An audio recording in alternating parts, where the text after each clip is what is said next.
I'm now going to go through the piano part for the verse, pre-chorus and the chorus.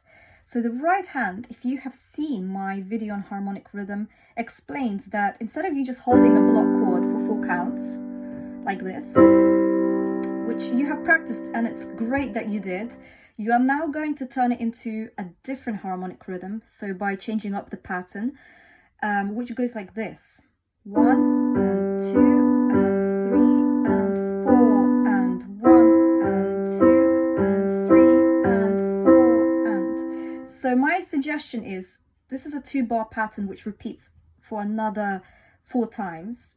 So altogether you get 8 bars. 2 by 4 is 8. So in the pre-chorus, the harmonic rhythm is a little more stable. It doesn't have dotted rhythms in the right hand. It does in the left hand. So here you are just changing the chord.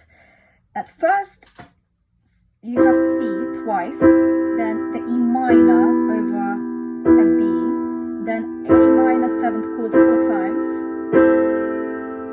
Then you've got a D major chord 3 times, C major once, and a D major chord for 4 counts.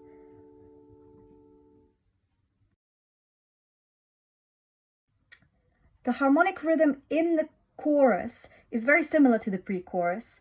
So the verse is the only thing that really contrasts the pre-chorus and the chorus. So here we are changing the chord every 2 beats. So we've got C twice, D major twice, G major twice, and then B major twice. So this 2-bar pattern repeats 4 times, so that you get a total of 8 bars.